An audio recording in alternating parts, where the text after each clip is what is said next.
Autism Spectrum Disorder by Madison Younger. What is autism spectrum disorder? Autism spectrum disorders are a range of functioning among many dimensionals related to social, communicative, and social interactive functioning with restricted and repetitive repertory of behavior or activities. And these are the three functional levels of autism. There's ASD level 1, ASD level 2, and ASD level 3. During level 1, the child requires more support. In level 2, they're requiring substantial support. And in level 3, they're requiring very, very substantial support.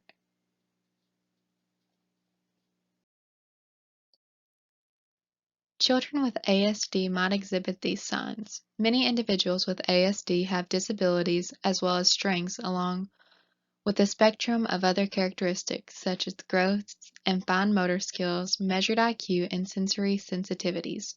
For example, one child with ASD might be highly verbal, socially quirky, awkward in physical movements, hypersensitive, intellectually gifted, and engages in repetitive self-calming behavior, whereas another child with ASD might be nonverbal, socially self-absorbed, physically agile, hypersensitive or hyposensitive, destructive to self and others, and have a very low IQ.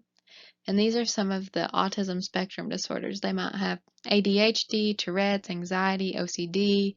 They might be gifted, have depression, ADD, ODD, and all those sorts of things.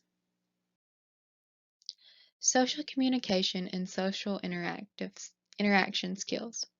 Individuals with ASD have persistent defects in social skills involving communication and interaction with others.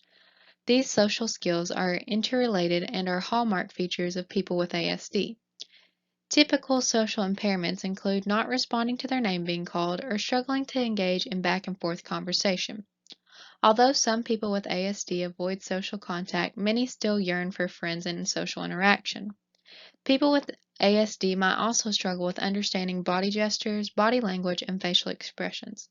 This picture shows a teacher and her students working on social skills in groups. And this is good for students with ASD because, like it says, they might not want to talk, but they still want to have that interaction with their friends and peers. Repetitive motor movements, use of objects or speech. Typical motor repetitions include flicking hands in front of their face, flapping hands, rocking, and spinning.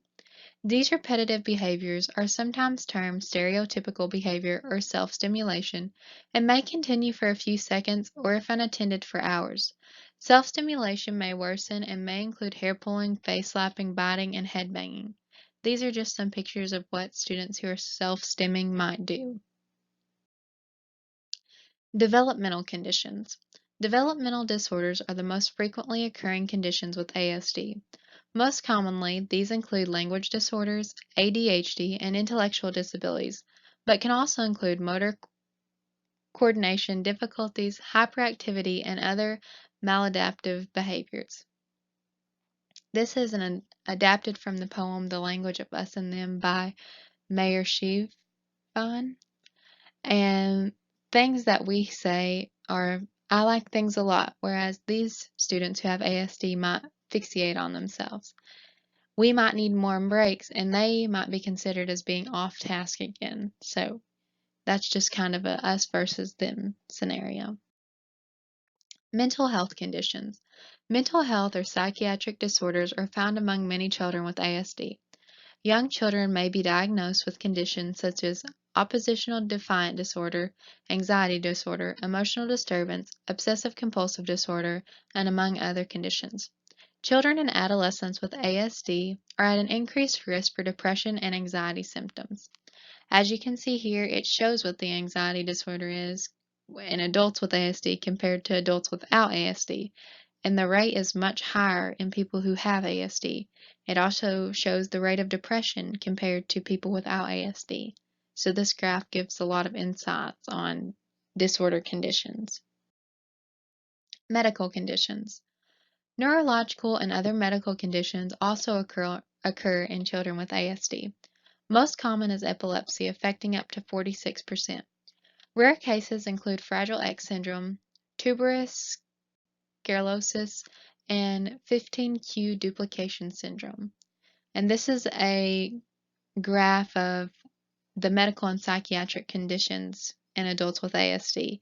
So, um, people who have ASD are at a 50% higher chance of diabetes, a 69% chance higher of obesity. They're at a 433% higher suicide attempt, which to me is just crazy. The numbers are so high here. Unique strengths. Most common are the splinter skill savants, who are preoccupied with information such as historical facts, sports, trivia, or train schedules. The talented savants are those who are musical, art, or other talents such as hyperlexia, and they are not remarkable considering their disability, but they are compared to their peers. The third type include the rare prodigious savants, who are prodigies or geniuses. Approximately half of these savant syndromes have autism, and 10% of those with ASD have savant syndrome. Parents and teachers are strongly recommended to train the talent rather than to suppress or eliminate these useful skills, these unusual skills. And here is an example of some of the autism strengths. So, for example, they absorb and retain facts. So they have an excellent long-term memory and superior recall. So, like, you could tell them something and they could recall what you said 10 years ago. Their brain is just works in that way. Identification and assessment of ASD. Often parents are concerned about symptoms of ASD in their toddlers. Typical parental concerns during the child's first year of life are related to vision and hearing, along with social, communication, and fine motor skills. During the second year of life, parents begin to notice red flags regarding the child's play, imitation skills, feeding habits, and temperament. And there's my works cited. Thank you very much.